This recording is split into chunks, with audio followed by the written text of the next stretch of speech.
Halo teman-teman, kenalin aku Devika dari Universitas Tanjung Pura di Pontianak. Hari ini kita akan bahas tentang clustering di materi kuliah Big Data. Mari simak ke pembahasan selanjutnya. Let's get into it. Oke teman-teman, yang pertama kita akan bahas tentang pengertian clustering. Clustering atau bisa kita sebut dengan clusterisasi itu adalah sebuah proses pengelompokan data ke dalam beberapa cluster sehingga data yang ada di dalam cluster itu memiliki tingkat kemiripan yang maksimum dan tingkat kemiripan yang minimum. Cluster itu sendiri artinya adalah kelompok ya. Jadi objek yang ada di dalam cluster itu memiliki tingkat kemiripan yang berbeda satu sama lainnya. Jadi clustering ini juga membantu kita untuk menemukan data atau kelompok yang tidak dikenal dalam sebuah data. Contoh aplikasi yang menggunakan clustering ini adalah business intelligence. Nah, di dalam business intelligence ini, customer diatur atau digolongkan ke dalam beberapa kelompok yang berbeda. Materi kedua adalah manfaat dari clustering. Nah, clustering ini bisa kita sebut dengan metode segmentasi data juga. Jadi, clustering ini bisa membantu kita untuk memprediksi atau menganalisa masalah bisnis tertentu. Contohnya itu segmentasi pasar, marketing, dan zona pemetaan wilayah. Baik, manfaat yang kedua itu adalah untuk mengidentifikasi suatu objek data ke dalam kelompok tertentu. Contohnya itu seperti computer vision dan juga image processing. Baik, materi yang ketiga adalah konsep dasar dari clustering. Hasil clustering yang baik itu akan menghasilkan tingkat kemiripan yang tinggi di dalam satu kelas dan tingkat kemiripan yang rendah antar kelas. Kesamaan yang dimaksud adalah pengukuran secara numerik terhadap dua buah objek. Nilai kesamaan antara dua buah objek akan semakin tinggi jika memiliki tingkat kemiripan yang tinggi pula. Begitu juga sebaliknya. Kualitas hasil clustering sangat bergantung terhadap metode yang dipakai.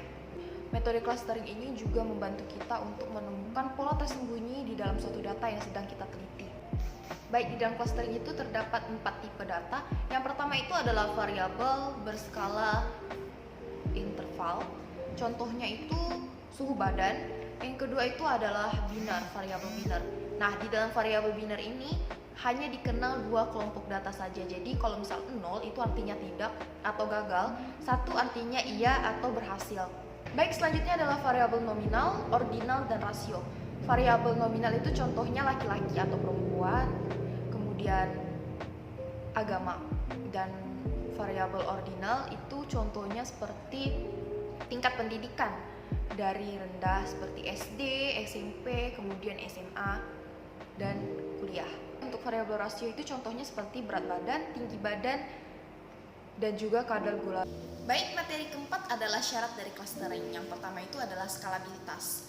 Clustering ini harus mampu untuk mengelola data yang besar karena seperti yang kita tahu bahwa masa kini data itu memiliki jumlah yang besar. Contohnya itu seperti database. Database ini kan tidak hanya berjumlah ribuan tapi juga bisa jadi jutaan. Baik, yang kedua adalah kemampuan menganalisa beragam bentuk data. Algoritma clusterisasi ini harus mampu untuk diimplementasikan ke dalam berbagai macam bentuk data, seperti data nominal, data ordinal, dan bergabungannya. Yang ketiga adalah mampu menemukan klaster dengan bentuk tak terduga. Seperti yang kita tahu bahwa data itu memiliki banyak bentuk dan juga tidak sama satu dengan yang lainnya. Keempat adalah kemampuan untuk mengatasi noise. Data tidak selalu dalam keadaan baik, ada kalanya itu data rusak. Jadi itulah clustering dibutuhkan. Baik, yang kelima adalah sensitivitas terhadap perubahan input. Penambahan atau pengurangan di dalam suatu data dapat mempengaruhi clustering yang sudah ada jika memiliki sensitivitas yang rendah. Yang keenam adalah mampu melakukan clusterisasi untuk data yang tidak sedikit. Dan yang ketujuh, interpretasi dan kegunaan. Jadi, clustering ini harus mampu memberikan data yang sangat berguna. Baik, kita masuk ke materi yang kelima, yakni metode clustering. Metode clustering secara umum dibagi menjadi dua, yakni hierarki dan partitional. Baik, yang pertama kita akan bahas tentang metode hierarki. Di dalam metode hierarki ini, data dikelompokkan berdasarkan bagan yang berbentuk hierarki. Terdapat penggabungan dua grup data di dalam suatu kelompok literasi ataupun pembagian datanya ke dalam klaster. Adapun langkah untuk melakukan metode hierarki ini yang pertama, identifikasi item dengan jarak terdekat. Dua, gabung item tersebut ke dalam suatu klaster. Ketiga, hitung jarak antar klaster. Keempat, ulangi semua hingga semuanya terhubung. Contoh metode hierarki ini yang pertama adalah single linkage, complete linkage, average linkage, dan average group linkage. Metode yang kedua adalah partitional. Nah, di metode partitional ini, data itu tidak dikelompokkan secara hierarki, melainkan langsung dikelompokkan ke dalam klaster. Nah, pada metode partitional ini, setiap klaster memiliki titik pusatnya. Nah, secara umum metode ini memiliki fungsi dan tujuan, yakni untuk meminimumkan jarak ke titik pusat masing-masing klaster. Contoh dari partitional method ini adalah K-means, Fujii-K-means, dan juga mixture modeling. 3 contoh yang tadi aku sebutkan, yang paling sering digunakan dan yang paling sederhana itu adalah K-means. Dikarenakan K-means ini mampu mengolah data dengan jumlah yang besar, tetapi dengan waktu yang efisien.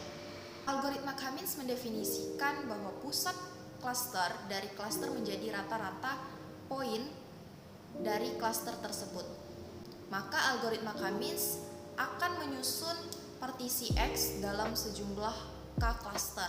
Setiap cluster memiliki nilai tengah yang merupakan nilai rata-rata dari data-data di dalam cluster. Adapun algoritma K-means yang pertama itu adalah tentukan berapa banyak cluster K yang akan dibagi dari dataset. Kedua, tetapkan secara acak lokasi dari pusat cluster. 3, untuk masing-masing data temukan cluster pusatnya. Yang keempat, untuk masing-masing cluster K temukan pusat luasan cluster dan perbarui lokasi dari masing-masing pusat cluster tersebut. Materi terakhir adalah contoh dari clustering. Berikut ilustrasinya. Dapat kita lihat di slide, ini merupakan ilustrasi sederhana dari clustering. Kita memiliki 6 bentuk data dengan bentuk yang berbeda-beda. Nah, kita coba clusteringin. Berdasarkan cluster warna, jadi kita bisa pisahkan cluster 1 dan dengan cluster 2. Nah, ini berdasarkan warnanya. Jadi nggak peduli dia bentuknya seperti apa, yang penting dia warnanya biru, dia masuk ke cluster biru, dia hitam, masuk ke cluster hitam. Selanjutnya, cluster bentuk. Nah, kalau bentuk ini kita nggak perlu memikirkan warnanya, yang penting kita lihat bentuknya. Ukuran tidak masalah, yang penting bentuknya. Bentuk lingkaran, segi panjang, dan juga segitiga. Nah, ini contoh ilustrasi sederhana clustering yang kedua. Terdapat 2 rentang, yakni pendapatan dan juga umur. Algoritma clustering mengumpulkan data ke dalam 3 cluster berdasarkan 2 rentang ini. Nih, yang pertama itu merupakan populasi berusia muda dengan pendapatan rendah. Yang kedua, populasi berusia menengah dengan pendapatan lebih tinggi. Dan yang ketiga, populasi berusia tua dengan pendapatan yang relatif rendah. Contohnya, kita membuka perusahaan HP. Jadi, ini merupakan data beberapa tahun ke belakang.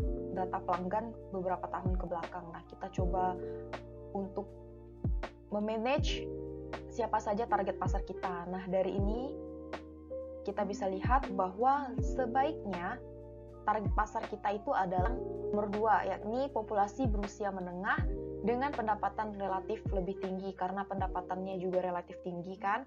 Terus mereka juga memang dalam usia produktif, jadi mereka bekerja.